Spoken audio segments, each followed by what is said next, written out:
Alright, I'm just Blane, and this is Courtney Pearl, and we are about to crank up the synth and dive into Stranger Things Season 2, aka the year Hawkins went full Empire Strikes Back. New characters, bigger monsters, and yeah, more Eggo waffles. Grab your walkie-talkies and your Dig Dug high scores because we're starting with Chapter 1. Chapter 1, Mad Max. Fall 1984. Hawkins is prepping for Halloween, but the real scare, a new arcade champ named Mad Max has entered the fold.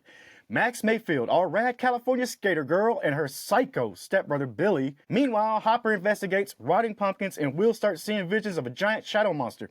This episode is special because it sets up the Mind Flayer and introduces Max, who becomes part of the gang. Also, the arcade scene, that's pure 80s gold. Mad Max, IMDb 8.3. Episode 2, Halloween episode, my favorite. The gang goes as Ghostbusters and argue whether or not they have room for a fifth. Should they include Max? Mike's not so sure.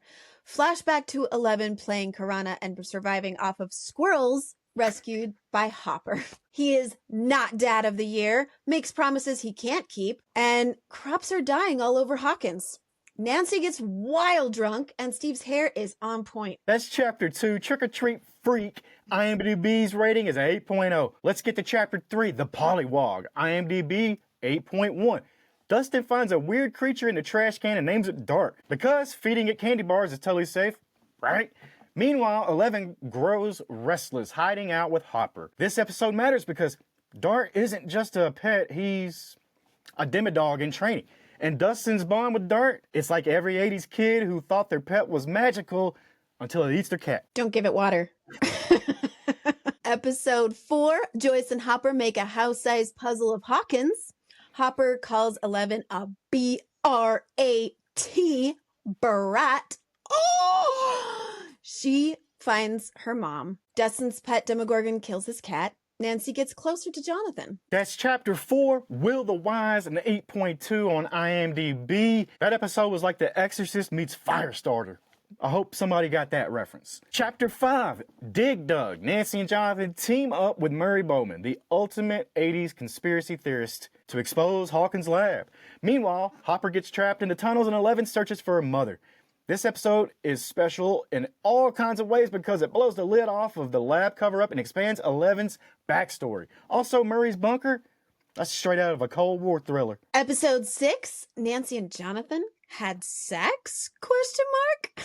Steve and Dustin go monster hunting. Will stops being Will and is possessed by the shadow monster demon. 11 spends time with her mommy. And what about Steve with that nail bat? That's an instant 80s action hero, am I right? That's episode 6, The Spy. IMDb's rating 8.5. Let's get to Chapter 7, The Lost Sister. IMDb 6.8. We might as well skip this episode because it's so awful, and the fans out there agreed that all it was a total departure from Hawkins, but we still got neon lights and mohawks, so I guess that was kind of cool, but it really explored 11's identity and powers, even if it was a...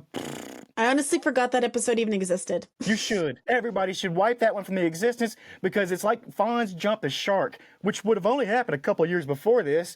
Right.